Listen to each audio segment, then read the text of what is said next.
क्या चाइना दुनिया से सोने का असली सच छुपा रहा है?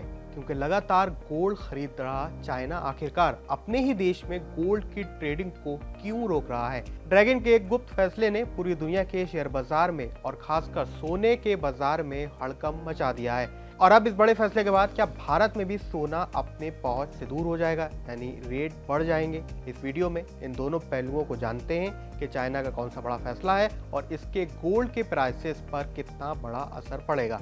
तो सबसे पहले जो बड़ी खबर है वो ये है कि चाइना के बड़े बैंकों जैसे आईसीबीसी और पिंग एंड बैंक ने हाल ही में रिटेल इन्वेस्टर्स के लिए पेपर गोल्ड यानी इसकी ट्रेडिंग को फिलहाल बंद करने का बड़ा फैसला लिया है।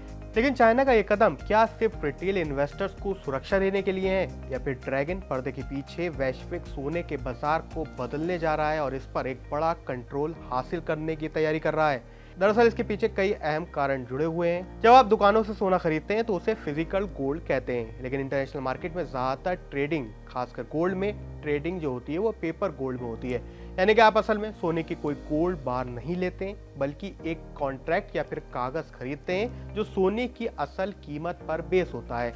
तो गोल्ड मार्केट्स का मानना है कि जब एक बार एक ऑन्स फिजिकल गोल्ड के बदले मार्केट में 10 से 15 पेपर कॉन्ट्रैक्ट्स बिक जाते हैं तो इससे बाजार में सोने की सप्लाई खासकर नकली तौर पर काफी ज्यादा हो जाती है, जिससे सोने का असली भाव दबा रहता है। चीन की सरकार का आधिकारिक कारण बहुत सीधा साधा है। वहाँ की सरकार चाहती है कि रिस्क मैनेजमेंट को बनाए रखे। सोने की कीमतों में आ रही बड़े उतार चढ़ाव यानी वॉलेटिलिटी से आम निवेशकों को बड़ा नुकसान से बचाया जा सके, इसलिए वहाँ की गवर्नमेंट ने पेपर ट्रेडिंग को फिलहाल के लिए रोक दिया है। अब आते हैं दूसरे अहम पहलू पर। क्या पेपर ट्रेडिंग को रोकने से दुनिया भर में सोने की कीमतें बढ़ने वाली हैं? तो गोल्ड की कीमतों का जवाब 3 बातों में छुपा हुआ है। दरअसल सबसे पहले ट्रू प्राइस डिस्कवरी। जब बाजार से कागजी सट्टेबाजी यानी सिंथेटिक पेपर कॉन्ट्रैक्ट्स कम होंगे तो लोग सिर्फ असली सोना मांगेंगे। इससे सप्लाई लिमिटेड होगी और मांग भी उतनी ही होगी जितनी असल में मार्केट में डिमांड है।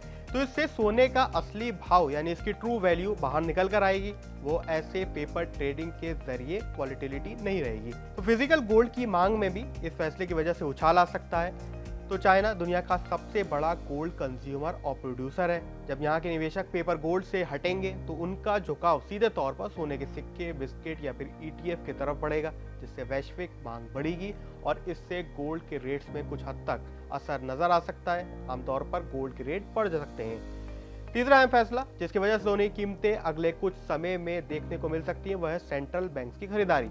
चाइना का सेंट्रल बैंक यानी PBOC पिछले कई महीनों से लगातार अपने रिजर्व में फिजिकल गोल्ड को बढ़ा रहा है।